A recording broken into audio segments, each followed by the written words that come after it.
vamos agora falar sobre projetando jogos para diversas plataformas.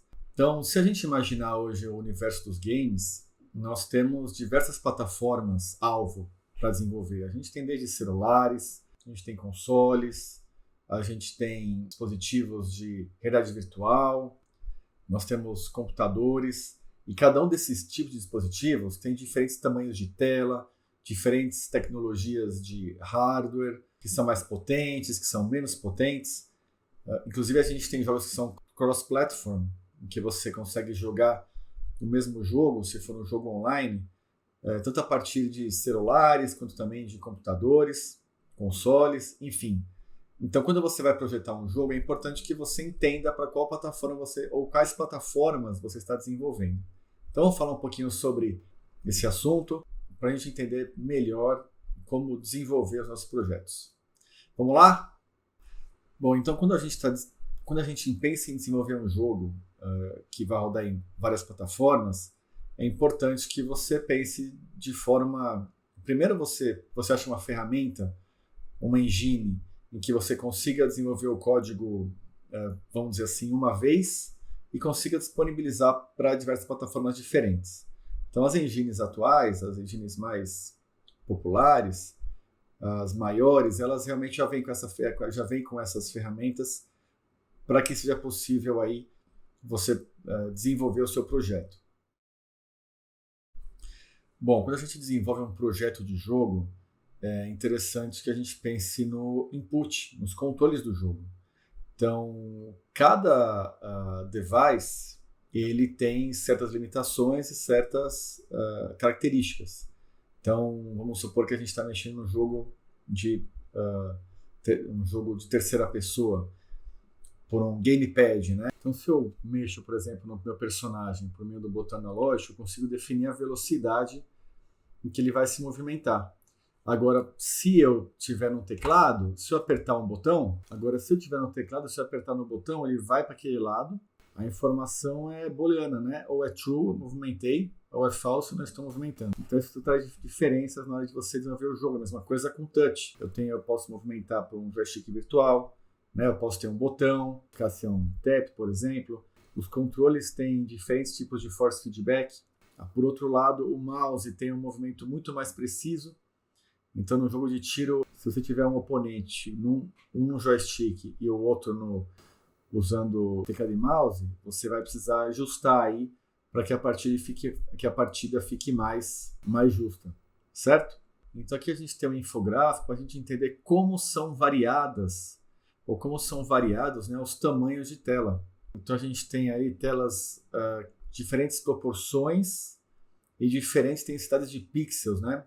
Aí tem 4K, tem 8K, tem HD, tem Full HD. Então é importante a gente entender quais são as telas que são mais populares hoje, ou quais estão sendo utilizadas, e aí organizar o seu conteúdo para que ele funcione nesses tamanhos de tela. Então, por exemplo, para celulares, nós também temos diversos tipos diferentes de tela, com várias resoluções distintas, né? E o seu projeto, se for para um dispositivo móvel, ele deve aí abarcar todas essas possibilidades. Inclusive agora tem uns celulares dobráveis em que a proporção da tela ela muda de forma bem radical, né? Então é importante a gente pensar em tudo isso quando vai desenvolver o jogo, e por isso que é tão importante você entender qual que é o seu público-alvo e para quais dispositivos aí que você vai precisar criar o seu projeto.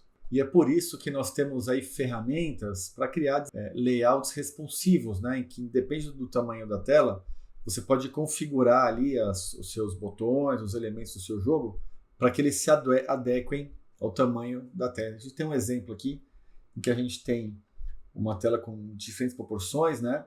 Uma aqui mais vertical e na horizontal, mas aí a forma que o desenvolvedor escolheu utilizando âncoras, ele fez para funcionar tanto em uma tela quanto na outra sem nenhum problema, né?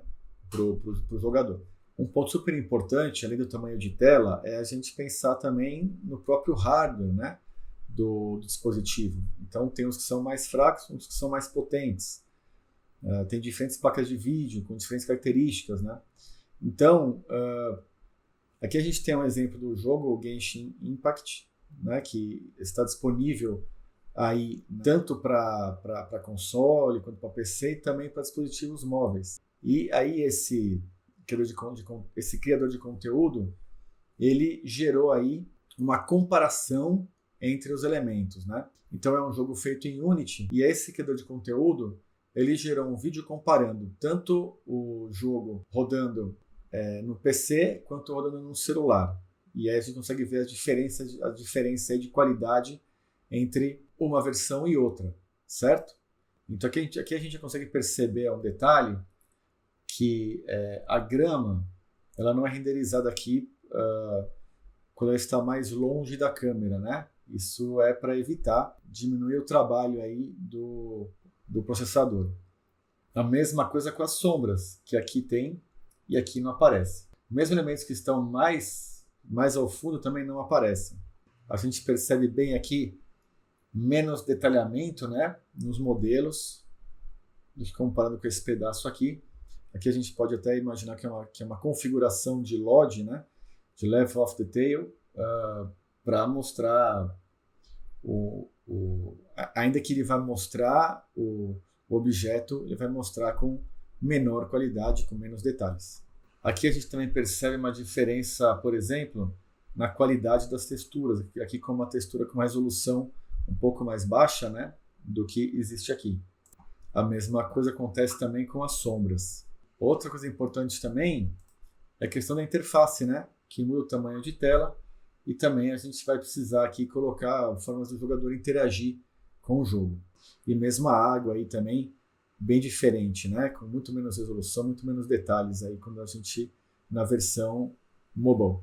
Então é outro ponto que devemos ficar atento aí na construção dos nossos jogos. Bom, outro ponto importante é que quando você for colocar o seu jogo à venda, você vai colocar em algum marketplace, numa plataforma.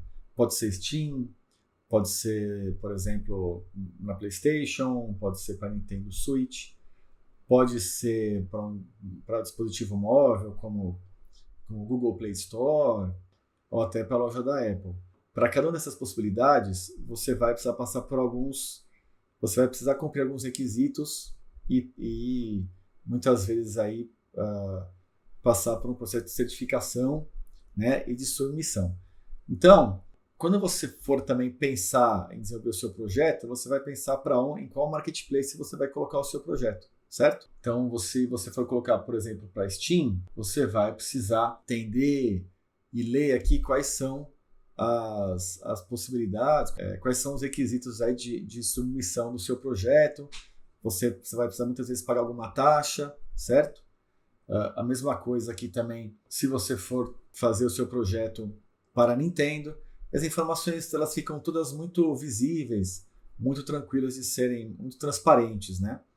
Para serem desenvolvidas. É um processo comum, inclusive, você chamar outras pessoas, né, outras empresas para te ajudar nesse processo. Então, é comum, às vezes, as pessoas desenvolverem o jogo para PC na Steam, que é um processo aí mais tranquilo, mais fácil.